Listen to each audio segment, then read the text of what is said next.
Me llamo Andrea. Soy originaria de Michoacán, de un pueblo llamado Zitácuaro, aunque la familia de mi madre vive en otro pueblo cercano, a unos 30 minutos de distancia, llamado Benito Juárez. Era la víspera de Año Nuevo. Nosotros vivimos en la Ciudad de México y nuestra familia de Michoacán nos invitó a pasar las fiestas con ellos. En ese entonces yo tenía pareja, así que lo invité a acompañarme, ya que sería la primera vez que lo presentaría en una reunión familiar. Viajamos toda mi familia desde la ciudad hasta el pueblo. Como los autos en los que fuimos eran pequeños, de 4 personas, tuvimos que separarnos en diferentes vehículos. En el carro donde yo iba, veníamos mi hermana, su pareja, la mía y el esposo de mi mamá. Ya era de noche cuando llegamos a la carretera de Michoacán y el sueño comenzaba a ganarnos a todos. Para mantenerse despiertos pusieron música y mi cuñado empezó a bromear. Estábamos a unos 15 minutos de llegar al pueblo cuando, de repente, se le ocurrió sacar la cabeza por la ventana y comenzó a gritar, «Malinche». Yo le pregunté, «¿A quién le gritas?» Y él respondió, «A la que llora por sus hijos». Yo, entre risas, le dije, «Esa es la Llorona, no la Malinche. Ja, ja, ja».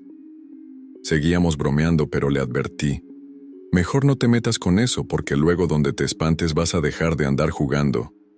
Llegamos al pueblo como a las 11, casi medianoche. Como al día siguiente era Año Nuevo, mi mamá y mis tías ya estaban preparando cosas para la cena, postres y platillos que podían adelantarse desde esa noche. Mientras tanto yo me puse a ver películas de terror con mi pareja, y mi hermana se fue con mis primos. Nos fuimos a dormir bastante tarde, como a las 2:30 de la mañana. La casa donde nos quedamos tiene 3 pisos. Mi pareja y la pareja de mi hermana durmieron en la planta baja junto con algunos tíos y primos. En el primer piso dormimos mi mamá, mi hermana, mi prima y yo en un cuarto. Mis abuelos estaban en otra habitación y otros tíos en una más. Esa noche no podía dormir, así que me puse a escuchar música. Justo cuando ya estaba por quedarme dormida, me quité los audífonos y me acomodé. No me había dado cuenta de que mi mamá y mi hermana todavía seguían despiertas. La única que dormía era mi prima. Fue entonces cuando empezamos a escuchar un lamento. Dicen que si la escuchas cerca en realidad está lejos, y si la oyes lejos es porque está cerca. Pero en nuestro caso, sonaba como si estuviera justo afuera de la casa. Cabe destacar que en el primer piso hay muchísimas ventanas, por eso se escuchaba tan claro. Mi mamá, que aún no se había dormido, me preguntó, «Hija, ¿escuchaste eso?» Y sí, lo escuché, pero no sentí ese miedo del que todos hablan. Le respondí, «Sí, pero no le hagas caso, mejor duerme». Ella me dijo, «A ver, asómate a ver si está por ahí». Pero yo le contesté con cara de, «Se escucha cerca, debe estar por las calles de atrás o hacia la carretera». Después de eso supongo que me quedé dormida porque ya no recuerdo en qué momento dejó de escucharse. A la mañana siguiente, ese fue el tema de conversación de toda la familia. ¿Escuchaste anoche a la Llorona? ¡Qué miedo!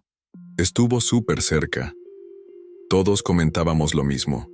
Cuando vi a mi cuñado le dije, «Ándale, ya ves lo que provocas por andarle gritando en la carretera». Y aunque él también lo tomó con humor, se le notaba un poco más asustado. Al final todos terminamos por escucharla.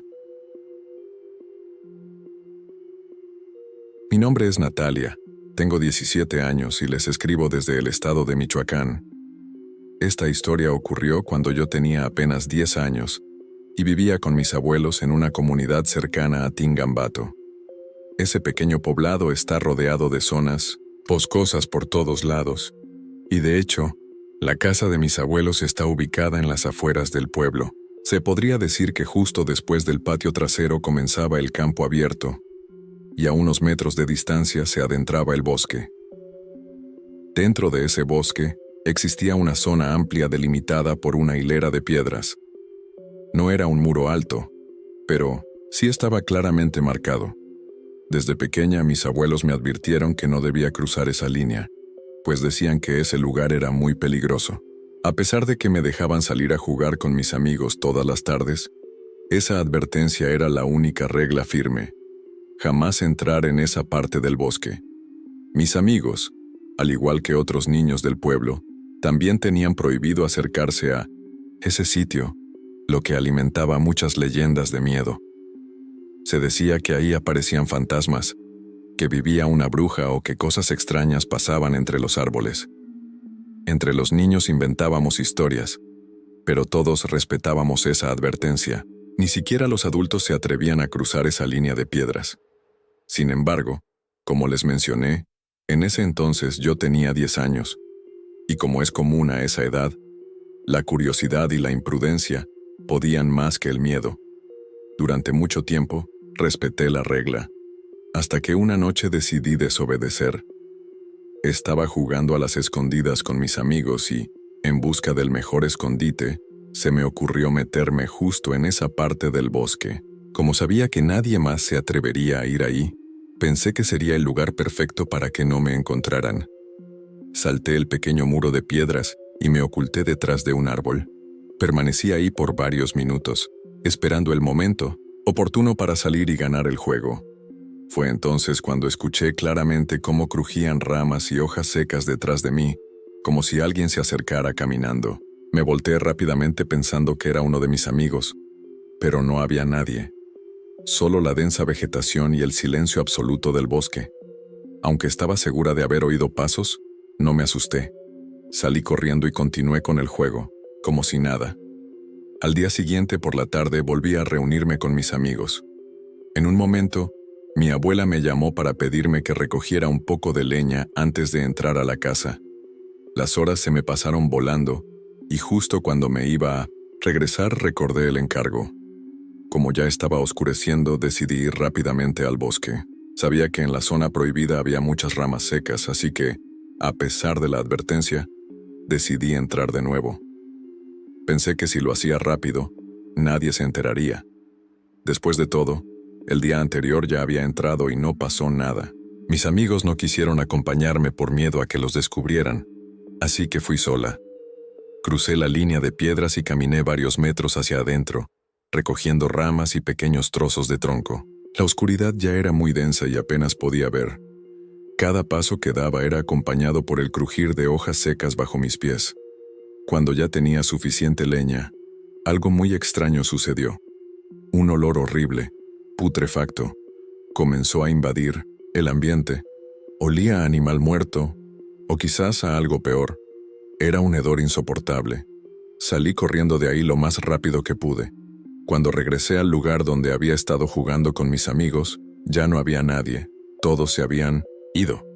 Así que me dirigí directo a casa. Y fue esa misma noche cuando comenzó lo más escalofriante.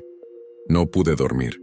Tuve pesadillas constantes, sudores fríos y un malestar general que no podía explicar. Me despertaba a cada rato. Me dolía todo el cuerpo y no lograba descansar. En los días siguientes, las cosas empeoraron. Sentía náuseas. Tenía dolores estomacales muy fuertes. Vomitaba todo lo que comía y los dolores de cabeza eran insoportables. Los vómitos tenían un olor fétido repugnante. Mi abuela, preocupada, pensó que tenía una infección fuerte y me llevó al médico. Me recetaron varios medicamentos, pero lo peor aún estaba por venir. A pesar de seguir al pie de la letra, todas las indicaciones del médico, nada parecía hacer efecto. Los días pasaban y mi estado de salud solo empeoraba. Cada vez me sentía más débil, ya que no podía retener ningún alimento. Todo lo que comía, lo vomitaba. Pronto, los efectos físicos comenzaron a notarse con claridad. Bajé muchísimo de peso. Tenía la piel pegada a los huesos. Unas ojeras profundas marcaban mi rostro y en general mi aspecto era sumamente deteriorado. Pero lo más inquietante, lo que realmente alarmó a mi abuela, fue que mi abdomen comenzó a crecer de forma anormal. Era como si estuviera embarazada, pero la hinchazón avanzaba de manera acelerada y sin sentido alguno. Mi abuela empezó a hacerme preguntas de todo tipo, tratando de entender qué podía estar ocurriendo. Al contarle, con detalle, todo lo que había hecho en los últimos días, No tuve más remedio que confesarle que había desobedecido su advertencia y la de mi abuelo, y que había entrado en la parte prohibida del bosque. Me regañó severamente. Me dijo que había cometido un grave error, uno que nunca debía haber cometido. Entonces me reveló una verdad escalofriante. Muchos años atrás, antes de que el lugar fuera considerado un poblado como tal, ese sector del bosque fue utilizado como sitio de entierro. Cientos de personas fueron sepultadas allí, pero nunca fue un cementerio oficial. La tierra no fue bendecida y nunca fue reconocida por la iglesia como un campo santo. Con el tiempo, las tumbas fueron olvidadas, y la naturaleza cubrió los restos de aquel lugar maldito. Según mi abuela, aún hoy, si uno observa con cuidado, entre los árboles y la maleza se pueden distinguir fragmentos de cruces rotas y lápidas, deterioradas, señalando los lugares donde descansan los cuerpos.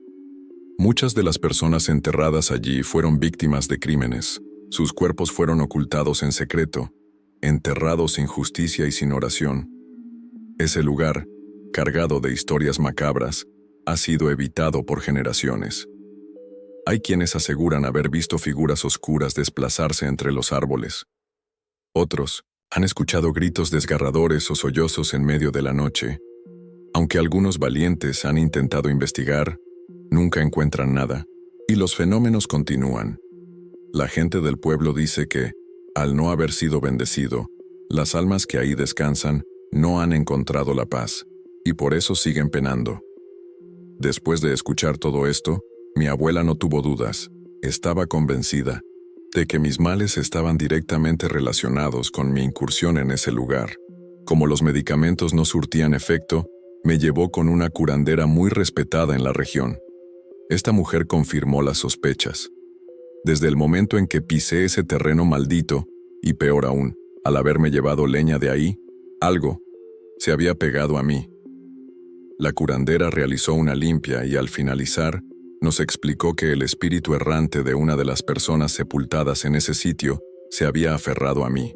Lo más espeluznante era que esa alma buscaba poseer mi cuerpo. Aunque aclaró que los muertos no tienen realmente el poder de poseer, aquel espíritu había logrado un vínculo tan fuerte que estaba absorbiendo mi energía vital, causándome todo ese daño físico. Por suerte, mi abuela me llevó a tiempo. La curandera dijo que aún era posible liberarme, ya que la entidad no había consumido por completo mi energía. Además, agregó que fue una suerte que se tratara del alma de un difunto humano y no de algo peor, porque si hubiera sido una presencia maligna, una entidad que nunca fue humana, habría requerido un exorcismo, y mis males habrían sido mucho más graves. Después de varios rituales, finalmente logré liberarme. Mi salud se recuperó poco a poco, y aquello sirvió como advertencia para todos los niños del pueblo. Nadie volvió a acercarse a ese terreno prohibido. La historia se difundió por todo el lugar, y los adultos organizaron un último intento para bendecir la zona, pero al parecer no surtió efecto. Aún hoy, se siguen viendo sombras entre los árboles y se escuchan aquellos lamentos que hielan la sangre. Se dice que ese sitio no pertenece ni al bien ni al mal, es tierra de nadie. Las almas que ahí habitan siguen atrapadas esperando, tal vez, a que algún día una autoridad religiosa poderosa venga a bendecir el lugar. O quizás, esperando simplemente al fin del mundo. Por mi parte, todo quedó como un oscuro y espeluznante recuerdo, y una lección inolvidable. Lo paranormal existe, y hay almas allá afuera dispuestas a aferrarse a quien cruce su camino. Gracias por tomarse el tiempo de leerme. Que tengan una noche tranquila, más si pueden.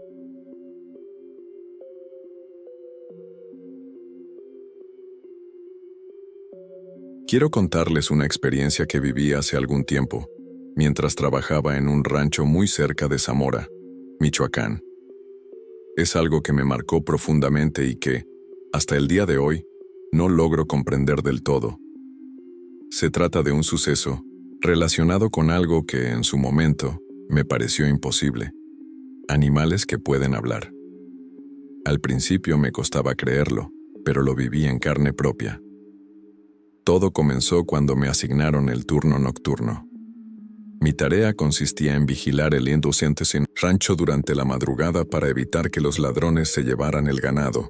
Cuando empecé en ese horario, algunos compañeros me advirtieron que tuviera cuidado, sobre todo al entrar a los corrales, porque según ellos, por las noches algunas vacas hablaban entre sí. Me pareció una broma, algo sacado de cuentos de terror, así que no les di importancia, hasta que me tocó vivirlo. Llevaba 3 noches en ese turno cuando ocurrió por primera vez. Era una noche tranquila, y yo hacía mi recorrido habitual. De pronto, comencé a oír unos sonidos extraños, como susurros. Al principio creí que era el viento, o tal vez algún animal pequeño moviéndose entre la maleza, así que seguí caminando. Sin embargo, al pasar cerca de un grupo de vacas, escuché algo que me hizo detenerme en seco. Estaban hablando entre ellas. No lo podía creer. Me quedé completamente quieto, tratando de afinar el oído. Sus voces eran profundas, casi humanas, y hablaban sobre nosotros. No entendí todo con claridad, pero alcanzaba a notar que comentaban sobre cómo nos comportamos los humanos, sobre nuestras acciones. Me acerqué un poco más para asegurarme de que no era mi imaginación, pero en cuanto me vieron, guardaron silencio de inmediato, como si supieran que las estaba escuchando. Un escalofrío me recorrió la espalda. Me alejé despacio y continué mi ronda hacia otros corrales. Sin embargo, a lo lejos volví a oírlas murmurar. No sabía qué pensar. Esa noche decidí no decir nada, pero la sensación de estar siendo observado no me abandonó, y los susurros, aunque lejanos, siguieron hasta que amaneció. Más tarde, ya en el cambio de turno, les conté a mis compañeros lo que había pasado. Para mi sorpresa, no se inmutaron.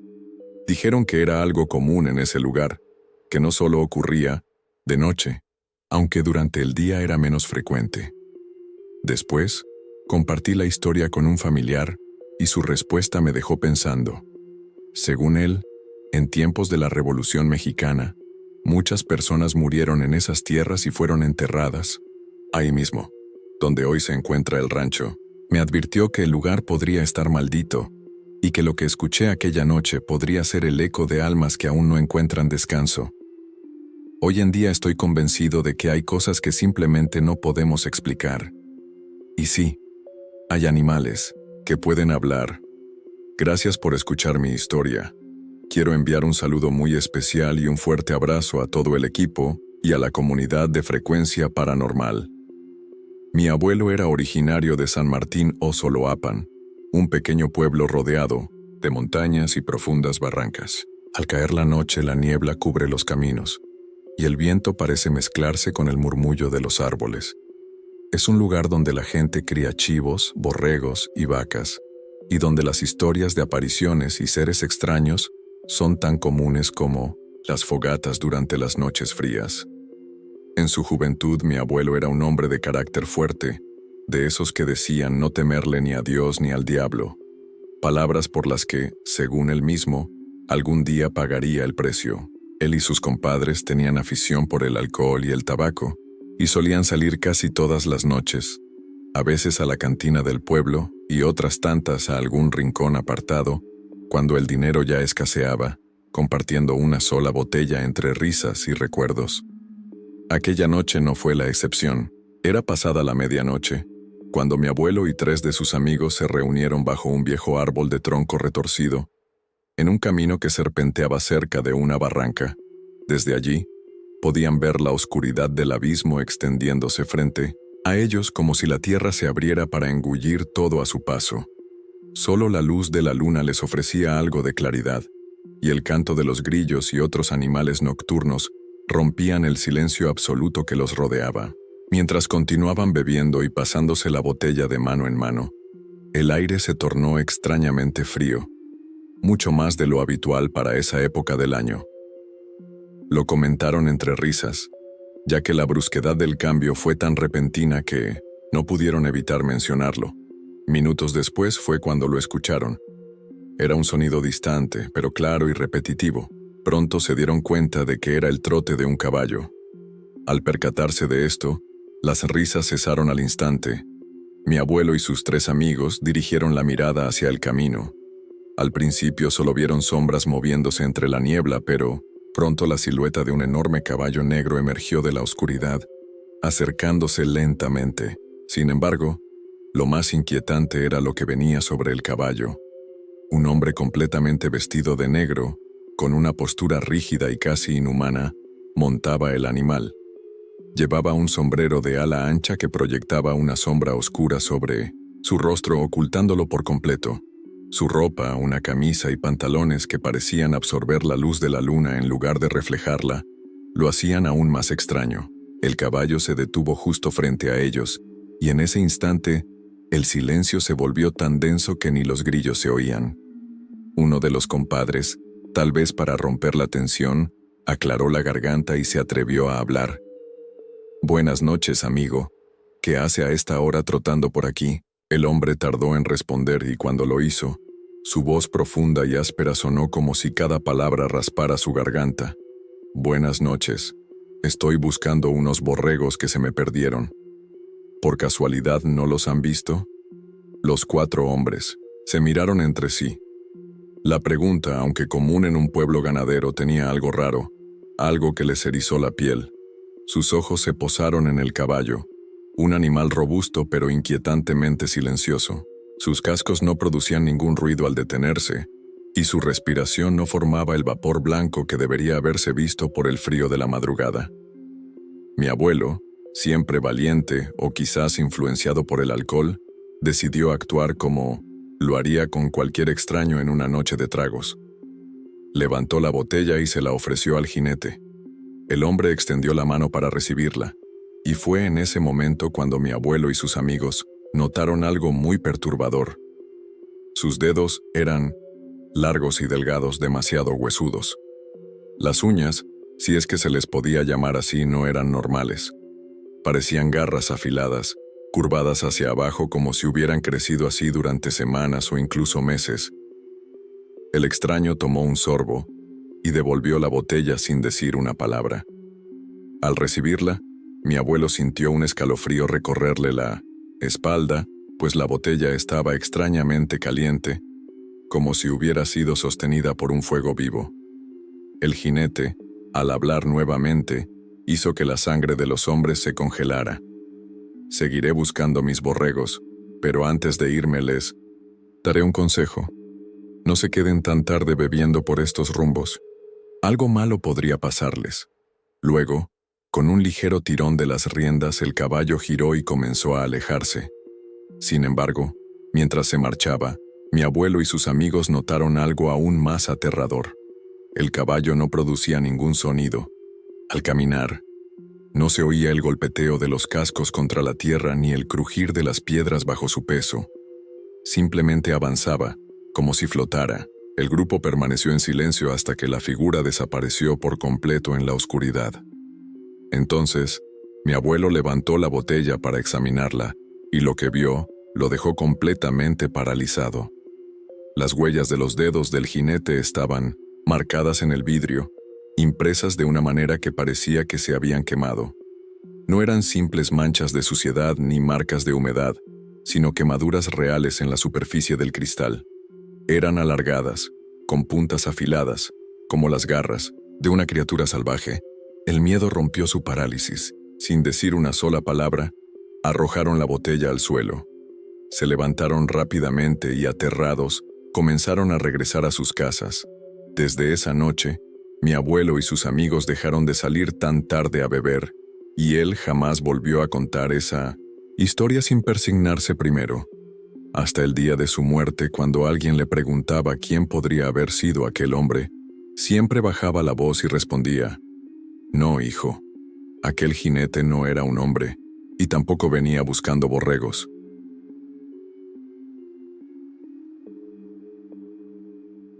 Soy de un pequeño ranchito del estado de Michoacán. Ahí todos nos conocemos. En mis tiempos de soltera solía salir con un grupo de amigos que vivían cerca de mi casa. Primero íbamos a una canchita a jugar a la pelota, y ya al oscurecer nos dirigíamos a la tiendita de una vecina. Ahí nos quedábamos platicando hasta entrada la noche. En el grupo éramos las dos hijas de la dueña de la tienda, mi hermana, un amigo llamado Roberto y yo. A veces hacíamos una fogata, contábamos chistes, historias de miedo, o simplemente platicábamos de cosas sin importancia. Normalmente nos íbamos a nuestras casas alrededor de las 10 de la noche, pero una vez se nos hizo más tarde. Roberto, algo inquieto, dijo: «Ya vámonos, ya es tarde». Todos estuvimos de acuerdo y nos despedimos. Las hijas de la dueña se metieron a su casa, y mi hermana y yo caminamos de regreso junto a Roberto. Nosotras vivíamos a solo 3 casas de la tiendita, pero Roberto tenía que caminar un poco más. En nuestro ranchito, una carretera pasa justo por en medio, y mi casa está junto a esa carretera. A unas 4 casas más adelante está la capillita del pueblo, rodeada por un llano muy grande, cercado con bardas altas y 2 portones grandes. Sin embargo, hay otra entrada más pequeña en la parte trasera, por donde entran los vecinos que viven de ese lado. Roberto tenía que seguir caminando por la orilla de la carretera, justo frente a la capilla. No iba a entrar, solo pasaría por el primer portón, luego seguiría la barda y finalmente pasaría frente al portón principal. Esa noche estaba todo oscuro. La carretera estaba completamente sola. No se veía venir ningún carro de ningún lado.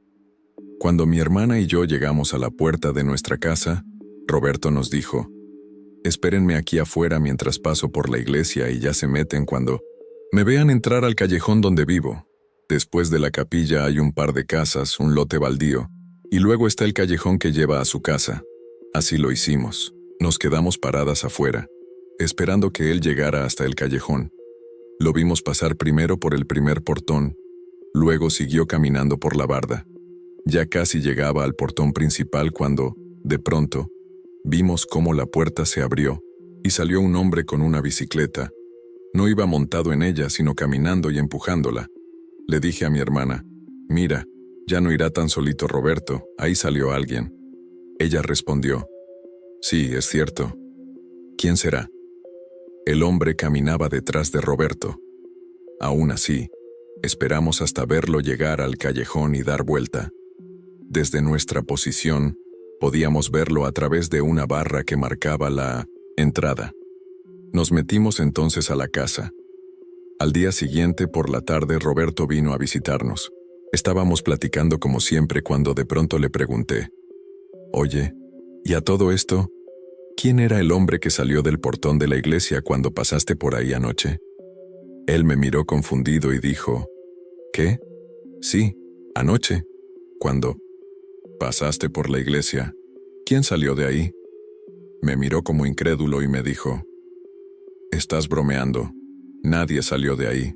Yo me le quedé viendo, sorprendida. Ninguno de los dos sabía quién estaba bromeando. Él esperaba que le dijera: «No te creas, estoy jugando». Y yo también pensaba que en cualquier momento me diría quién era ese hombre, pero su expresión era completamente seria. Así que llamé a mi hermana. Cuando salió, le dije: «Dile a Roberto lo que vimos anoche cuando pasó por el portón de la iglesia». Ella no entendía por qué le pedía eso de pronto. Le insistí, esta vez más seria: «Que le digas que vimos, cuando dijimos que ya no iba solo». Entonces mi hermana dijo: «Ah, sí. Vimos que salió un hombre con una bicicleta». En ese momento Roberto se puso pálido. Nos miró y dijo: «Yo no vi a nadie». Los 3 nos quedamos confundidos. Yo estaba segura de lo que habíamos visto.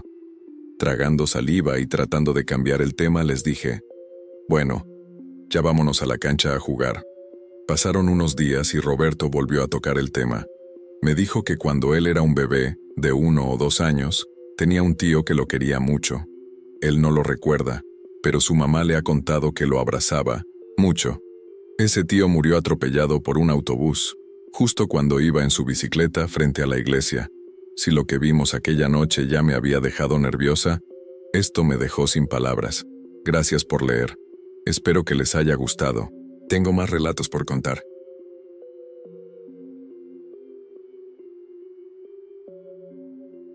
Esto pasó hace aproximadamente 2 años. Yo soy de Michoacán y vivía con mi mamá.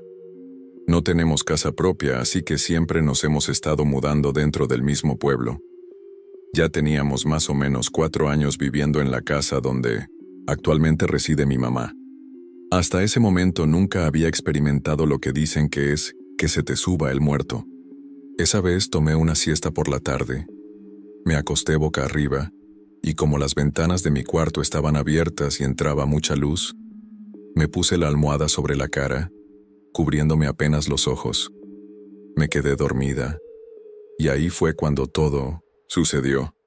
De repente sentí que abría los ojos, pero no me podía mover. No podía hablar, solo podía mover los ojos de un lado a otro. Fue entonces cuando vi a una mujer en la puerta. Se las describo. Era alta. No se le veía la cara porque su cabello, lacio, largo y negro, se la tapaba. Su piel era muy blanca y traía un vestido blanco, como de dormir. Lo más aterrador era que tenía de la mano a una niña pequeña, de unos 9 años, pero su rostro estaba completamente deformado como si hubiese sufrido un accidente. Ahí fue cuando empecé a sentir un pánico tremendo. Estaba sola en la casa y aún así, trataba de gritarle a mi mamá, pensando irónicamente que me escucharía, pero no salía ningún sonido de mi boca. Ni siquiera podía mover los labios. Las dos figuras comenzaron a caminar lentamente hacia mi cama, y yo lo único que quería era salir corriendo. Las personas que han vivido una parálisis del sueño saben cuán desesperante es no poder mover ni un solo dedo. Cuando llegaron a mi cama, la niña se quedó parada a la altura de mis pies, y la mujer se colocó justo a un lado de mí. Solo podía ver su vestido. ¿Recuerdan que me había dormido con la almohada sobre la cara? En medio de la parálisis, la seguía teniendo así, pero si veía hacia abajo, podía distinguir mi habitación y todo lo que estaba ocurriendo. Fue entonces cuando la mujer se subió sobre mí. Hasta ese momento, no había sentido dificultad para respirar, pero en cuanto lo hizo, sentí algo extremadamente pesado en el pecho, como cuando estás jugando y alguien se te sube encima. Yo seguía intentando moverme, gritar, quitármela de encima, salir corriendo, pero no podía. Hasta que de pronto desperté. Estaba muy asustada, porque sentí que todo había sido completamente real. De inmediato le mandé un mensaje a mi novio contándole que había tenido parálisis del sueño y que se sentía horrible, que estaba asustada. Solo eso le conté. Nunca le mencioné qué había visto. Pasaron algunos meses y mi novio me contó que había tenido un sueño muy raro, que lo había dejado inquieto. En el sueño, una mujer estaba en su cuarto. Se acercó a él, le dijo que se cuidara mucho y le extendió la mano para entregarle algo. Él lo tomó, pero nunca supo qué era. Ese mismo día casi tuvo un accidente fuerte en su auto. No recuerdo qué otra cosa le ocurrió, pero fueron situaciones que lo pusieron en peligro. Más tarde, esa noche, le rompieron el vidrio del coche. Cuando me contó cómo había estado su día, lo relacionó con la advertencia de la mujer. Cuídate mucho. No entendía quién era, ni por qué le había dicho eso. Le pedí que me la describiera. Era muy blanca, alta, de cabello negro, largo y lacio. No le pudo ver la cara porque el cabello se la cubría y vestía un vestido blanco. Esa descripción me dejó helada, porque era exactamente la misma mujer que yo había visto en mi parálisis del sueño. Y repito, yo nunca le dije cómo era. Después de eso, le conté lo que yo había vivido, y me dijo que su hermana también la había visto en una parálisis del sueño. Yo he vuelto a tener algunas, pero nunca más volví a ver a esa mujer. Él tampoco.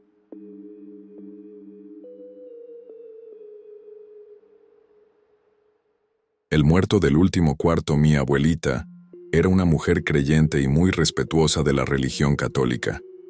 Nació en una época en que la gente le tenía un profundo temor a Dios, especialmente en los pueblos. Ella vino al mundo en un rancho de Michoacán, cerca del pueblo de Quiroga, en el año 1905. Se llamaba Guadalupe, y por eso me pusieron ese nombre a mí. Mi abuelo se llamaba Jesús y había nacido en 1900. Se casaron muy jóvenes. Él tenía 18 años y ella apenas 13. Así eran las costumbres en aquel entonces. Vivían en una hacienda durante los tiempos de la Revolución Mexicana. Los dueños, sus patrones, huyeron del país por miedo a los peligros que se vivían y dejaron la propiedad al cuidado de mis abuelos, prometiendo regresar. Pasaron los 200 años, pero nunca volvieron. Mi abuelita contaba que la hacienda era muy grande y de 2 pisos. Ellos vivían en la planta baja, donde había unos 14 cuartos enormes, conectados entre sí por muchas puertas. Mis abuelos solo usaban 2 habitaciones, la cocina y la troje, que quedaban cruzando un patio tan amplio que, si llovía, uno se empapaba por completo al intentar atravesarlo. Los cuartos del fondo estaban siempre oscuros y fríos, porque nadie los ocupaba. No había luz eléctrica, se alumbraban con velas. A pesar de tener toda la hacienda para ellos, mis abuelos solo usaban los espacios que se les habían prestado. El resto estaba abandonado, lleno de telarañas y polvo acumulado. Cuando ya habían pasado 2 años desde la partida de los patrones, mi abuelita comenzó a ser espantada por el muerto. Decía que ya estando dormida, sentía como esa presencia se le subía encima y no la dejaba moverse ni hablar. Quería despertar a mi abuelo, pero él dormía como una piedra. Al principio solo ocurría de vez en cuando, pero con el tiempo, las apariciones fueron diarias, y ya no solo se le subía encima, también le susurraba cosas al oído que ella, por el miedo, no lograba entender. Después comenzaron a suceder cosas peores. Mi abuelita desaparecía de su cama, y mi abuelo la encontraba en el último cuarto, el más alejado y oscuro, tirada sobre el suelo de tierra como desmayada. Aunque le hablaran, no podía abrir los ojos ni responder. Con ayuda de mis tías mayores la llevaban a la cocina y le daban algo caliente. Después de mucho rato, por fin podía hablar. Le contaba entonces a mi abuelo que el muerto la sacaba de su cama y la arrastraba hasta el fondo de la casa. Mi abuelo, que era un hombre muy celoso, no le creía. Empezó a acusarla de tener otro hombre y de usar al muerto como excusa para burlarse de él. Esto solo aumentó el sufrimiento de mi abuela. Comenzó a enflaquecer y a verse cada vez más pálida. El espanto la perseguía todas las noches. Por miedo, empezó a dormir entre mis 2 tías, pero decía que a ellas les caía un sueño tan pesado que no sentían cuando el muerto la sacaba de en medio de las 2 y se la llevaba casi a rastras hasta el último cuarto. Todo mientras le susurraba cosas ininteligibles. Ya desesperada fue a hablar con el sacerdote de Quiroga, en secreto de confesión. Pensaba que solo así el padre podría creerle. Al principio, el cura la reprendió, invitándola a decir la verdad, pero al verla llorar y jurar por todos los santos le creyó. Le aconsejó que enfrentara a esa presencia y le preguntara qué quería. Le dio un rosario bendito y le pidió que no se lo quitara nunca. Mi pobre abuela creyó que con eso ya no la espantarían más, pero esa misma noche volvió a sentir la presencia, subiéndole desde los pies hasta el pecho, y luego su rostro frío muy cerca del oído. Entonces recordó las palabras del cura, y con el pensamiento le preguntó qué quería. El muerto le respondió. En el último cuarto había 3 ollas llenas de dinero. Quería dárselas a ella, que la sacara y mandara decir una misa por su descanso. Pero debía hacerlo sola, y solo así descansarían los 2. Mi abuela se lo contó a mi abuelo, y le dijo que iba a mandar decir la misa. Él estuvo de acuerdo, pero le ordenó que no mencionara lo de las ollas al sacerdote. Al día siguiente mi abuela fue a la iglesia y mandó oficiar una misa por las ánimas del purgatorio. Esa noche durmió tranquila, pero al siguiente día volvió a repetirse todo. El muerto la sacó de la cama y le susurró al oído, pero esta vez ya le entendía con claridad. Debía sacar las ollas, que una tenía un papel con su nombre y que el dinero era para ella. Ella le respondió que no quería nada, que solo quería que la dejara en paz. Pero él no la dejaba tranquila. Así pasó otra semana. Mi abuelo, al ver que esto continuaba, empezó a creerle, y como era ambicioso, Le sugirió que le pidiera al muerto que le señalara exactamente dónde escarbar, que usara el rosario, que se lo diera al muerto y le pidiera que lo colocara donde estaban enterradas las ollas. Aunque mi abuelita insistía en que no quería nada, tuvo que obedecer. Esa noche, cuando volvió a sentir la presencia, le pidió que tomara el rosario y lo dejara en el lugar exacto.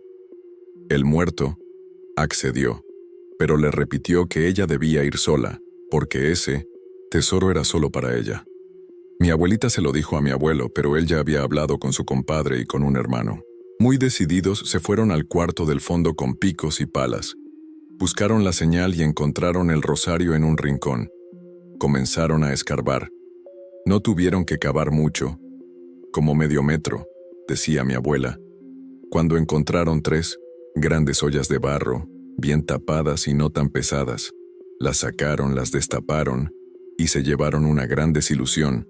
Estaban llenas de carbón, solo carbón, y en una de ellas un papel que decía: «Este dinero es de don José Sanabria, para cuando regrese tenga con qué volver a comenzar». La gente del pueblo le decía a mi abuelo que ese dinero no era para él, que cuando la ambición se nota, el dinero se convierte en ceniza. Mi abuelita, de todos modos, mandó decir la misa por el descanso de aquella ánima. Ella no quería riquezas, siempre decía: «Yo no le pedí nada, lo único que quería era que ya no me asustara. Me hubiera dicho solo su nombre y ya». Y dando un gran suspiro concluía: «Ya está descansando en paz». Después de aquella misa, don José nunca más volvió a molestarla.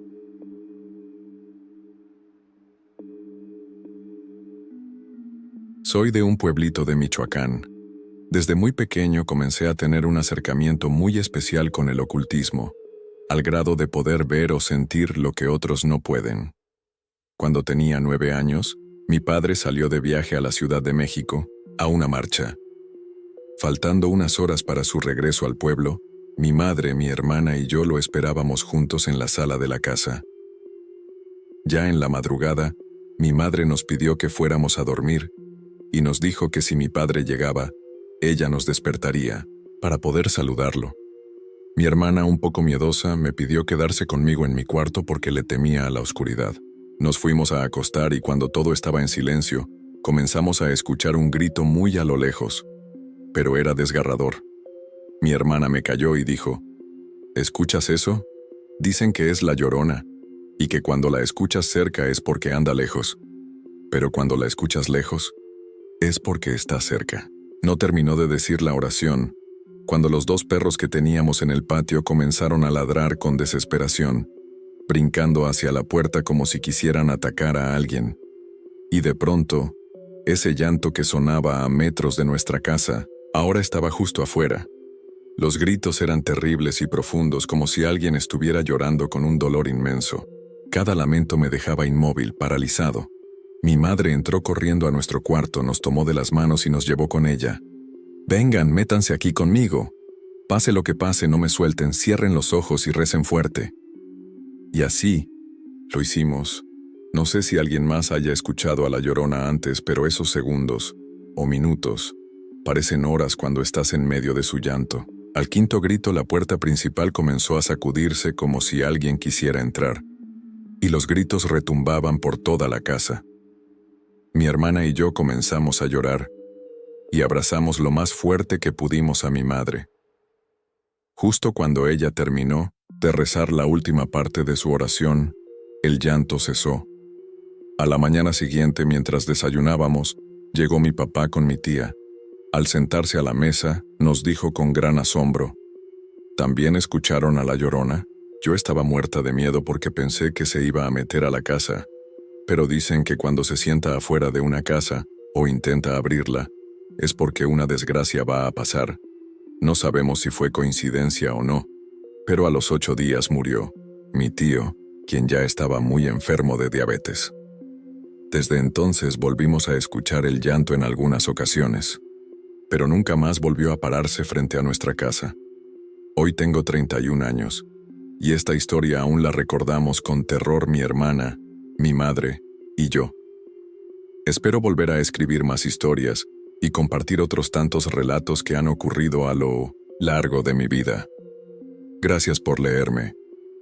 Si alguna vez escuchan a La Llorona, no olviden rezar y abrazar con fuerza a quien tengan cerca.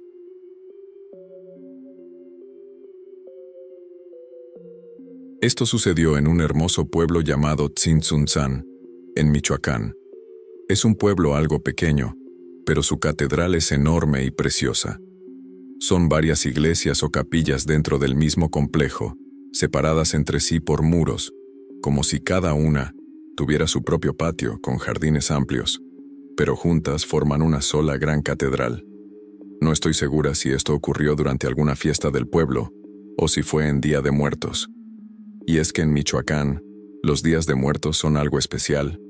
Las tradiciones, la forma en la que se honra a los difuntos, la manera en que las familias enteras se reúnen en los panteones a medianoche para comer, platicar y convivir con sus muertos, es algo muy nuestro, muy vivo. El primo de mi papá tenía unos 14 o 15 años cuando pasó esto. Se separó un rato del grupo familiar y se le hizo bonito ir a ver las iglesias, caminar por los jardines en lo oscuro. Cuenta que al entrar al jardín más grande, vio un grupo de personas en procesión. Todas llevaban una vela en la mano, caminaban, en silencio, rezando en murmuros, con la mirada fija en el suelo. Él se quedó observándolos, intrigado, hasta que alguien, dice, lo jaló del brazo y lo metió a la procesión. No supo qué hacer, pero simplemente comenzó a caminar junto con ellos. Estuvo ahí lo que, según él, fueron unos 30 minutos. La procesión comenzó a avanzar hacia la salida que daba al panteón, y él lo seguía. Justo cuando iba a cruzar la puerta, sintió que alguien más lo jaló con fuerza. Era su papá, entonces todo cambió. Frente a él estaba todo el pueblo, su mamá, su abuela, todos llorando, buscándolo desesperadamente. Su papá le gritaba, le reclamaba que por poco se lo llevaban las ánimas. Él no entendía nada. Según él, solo había pasado media hora caminando con la procesión, pero ya casi amanecía, y la realidad era otra. Todo el pueblo lo había estado buscando durante toda la noche. Fue su abuela quien, siguiendo un presentimiento, fue a buscarlo al jardín de la catedral. Lo vieron caminando solo, en trance. Le gritaron varias veces, pero él no respondía. No los oía. Solo cuando su papá lo alcanzó y lo sacó de ahí, pareció reaccionar. Él insistía. Estaba con la procesión, iba caminando con todos. Cuando le explicaron que no había nadie más con él, que caminaba solo, que lo habían estado buscando por horas, se puso pálido y rompió en llanto. Cayó en cuenta de lo que había vivido. No comió ni durmió durante casi una semana. Perdió mucho peso. No hablaba. No respondía. Parecía estar lejos de todo, fuera de sí. Tuvieron que llevarlo con la curandera del pueblo. Ella les dijo que estuvo a nada de irse al otro mundo, que su cuerpo había regresado, pero no toda su alma, que eso que vivió no es algo que ningún vivo deba experimentar. Lo curó, aunque tardó casi un mes en recuperarse, en volver a dormir, a reír, a comer, en volver a ser el mismo. Mi papá dice que su primo no suele contar esta historia. Le da mucho miedo. Y además, siente que nadie le cree. Pero también dice algo muy cierto. ¿Qué ganaría inventando algo así? Un hombre de pueblo, serio, trabajador. No hay razón para dudar de lo que vivió. ¿Y ustedes han oído hablar de estas procesiones de ánimas? ¿Han vivido algo parecido?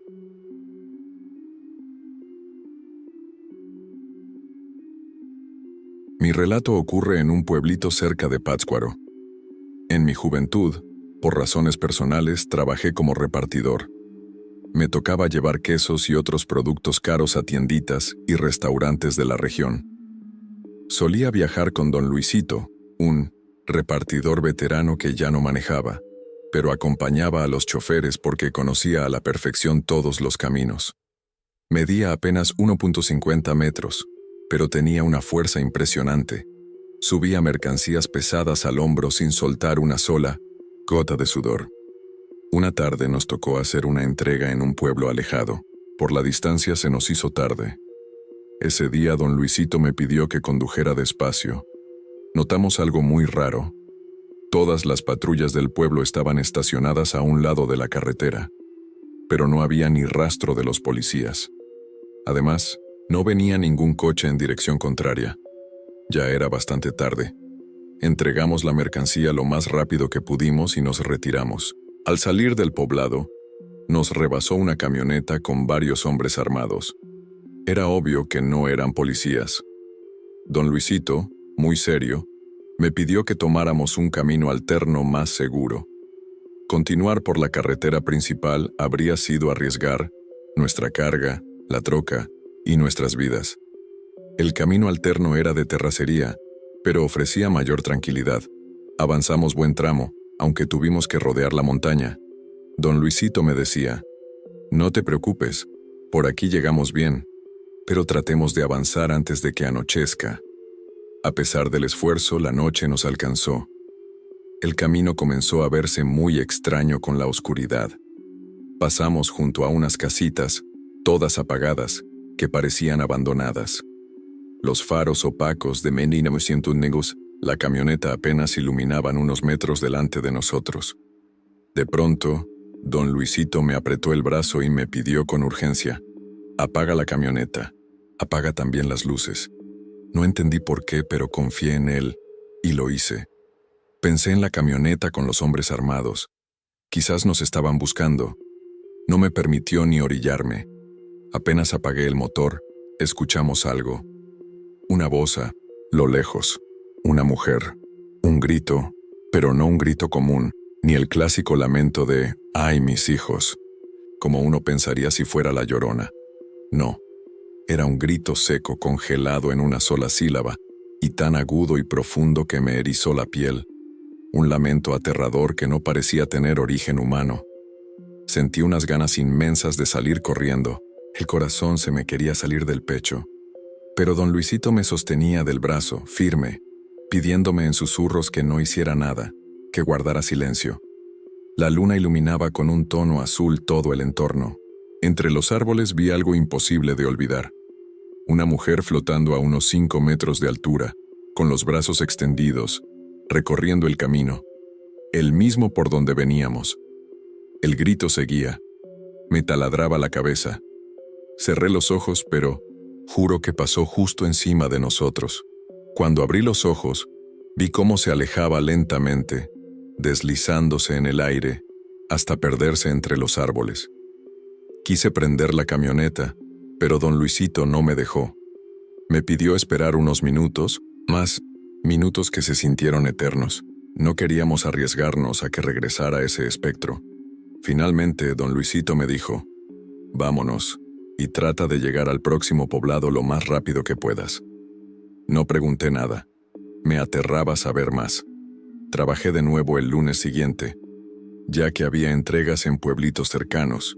Pero cuando nos tocó regresar a ese mismo lugar, hasta la montaña, simplemente no me presenté. Ni avisé, ni a don Luisito le dije nada. Días después me regresé a mi pueblo. Con el tiempo, sospeché que en esa empresa los choferes cambiaban constantemente. Don Luisito, en cambio, siempre seguía allí, recorriendo los mismos caminos en la misma camioneta, acompañando al conductor de turno.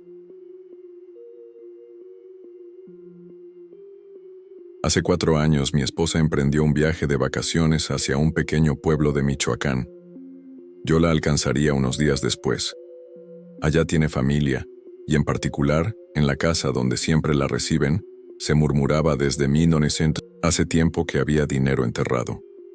Los 2 habitantes de esa casa, aunque sabían del rumor, nunca habían hecho nada por investigarlo, hasta que llegó la vacacionista.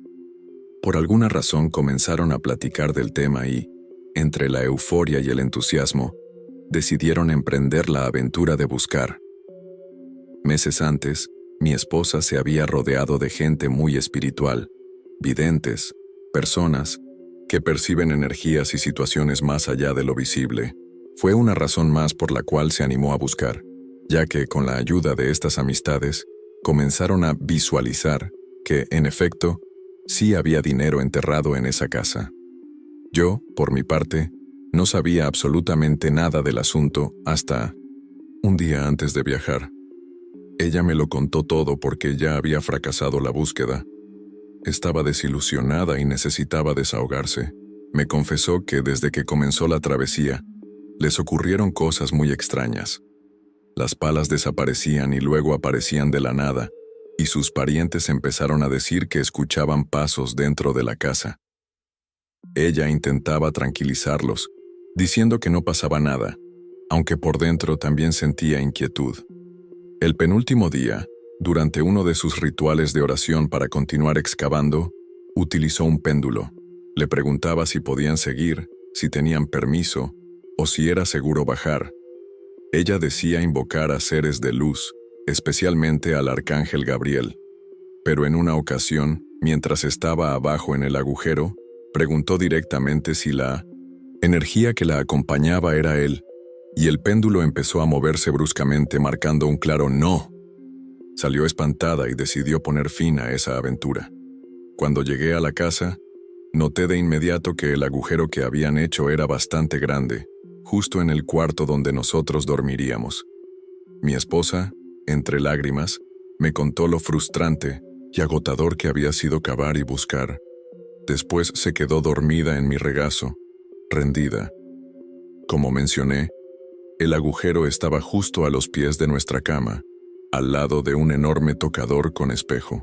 Minutos después me quedé viendo fijamente el espejo, donde se reflejaba la puerta de la habitación. La cortina de tela que cubría la entrada ondeaba suavemente, como si una corriente de aire la moviera. De pronto, comencé a sentir un frío, penetrante, y lo vi. Ahí estaba, de pie, altanero, reflejado en el espejo. Un hombre alto, completamente negro, con un gabán y sombrero. Me miraba fijamente a través del reflejo. Un escalofrío me recorrió el cuerpo. Al mismo tiempo, mi esposa empezó a agitarse y a gritar en medio de una pesadilla. Eso me sacó del trance, y me enfoqué en ella para despertarla. Su sueño era aterrador. Una sombra negra, espectral, salía del agujero y me jalaba hacia adentro. Cuando le conté lo que había visto justo en ese momento, se quedó en silencio, unos segundos, y luego me confesó algo que había estado guardando. La vidente le había advertido sobre la presencia de una energía de oscuridad, el supuesto guardián del tesoro. Un hombre ranchero, alto, fornido, con gabán y sombrero, exactamente como el que vi en el espejo. Ahí fue cuando entendí que, en efecto, sí había dinero enterrado, pero también comprendí que estaba custodiado por algo que exige un precio muy alto. Lo confirmé tiempo después, lo soñé. En ese sueño él me hablaba, me decía dónde estaba el dinero, pero también me dejaba claro que quería algo a cambio.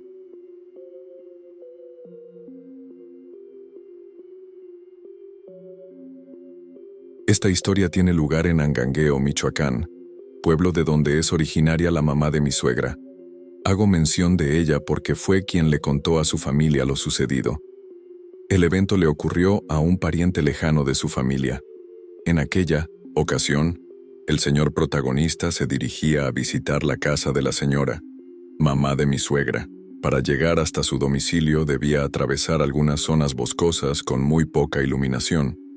Esa noche, la luz de la luna era escasa, y en esos años, al tratarse de un pequeño poblado, no existía una red amplia de alumbrado público. Las casas estaban muy separadas entre sí, así que visitar al vecino más cercano implicaba caminar una buena distancia.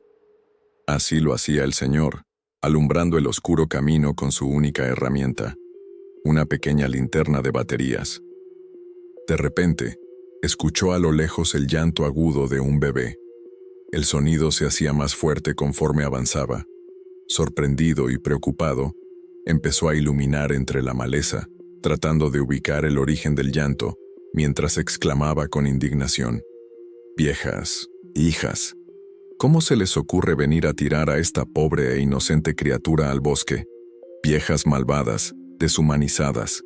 Así les ha de ir por ser tan crueles». Cuando por fin encontró al bebé, lo vio tirado entre las hierbas. Corrió a su rescate. Al notar que el niño estaba desnudo, se quitó la chamarra, lo tomó en brazos y lo envolvió para brindarle calor. El señor lo apapachó para tranquilizarlo y continuó su camino hacia la casa de la señora. Sin embargo, mientras más avanzaba, comenzó a notar algo extraño. El bebé ya no emitía sonido alguno, y lo más inquietante, su peso aumentaba con en cada paso. Preocupado, se detuvo para revisarlo. Descubrió un poco el rostro del niño e iluminó con su linterna, pero lo que vio le heló la sangre. El supuesto bebé le sonreía con una mueca diabólica. Con una voz hueca le dijo: «Mira, mis dientes, papá». Tenía unos colmillos largos, llenos de sangre, y su rostro era como el de un demonio. El señor, aterrorizado, arrojó a la criatura al suelo. Aquella cosa chilló como una rata o algún animal extraño. Luego, se levantó de un brinco y echó a correr perdiéndose entre la maleza. El hombre hizo lo mismo. Salió huyendo del lugar a toda prisa y no paró hasta llegar a la casa de la señora. Cuando llegó, comenzó a golpear la puerta desesperadamente, gritando: «¡Ábranme! ¡Abran! ¡La puerta! ¡Que me han dado un susto de muerte!». Al abrirle, entró corriendo y aún agitado les contó a la señora y a sus familiares todo lo que acababa de vivir.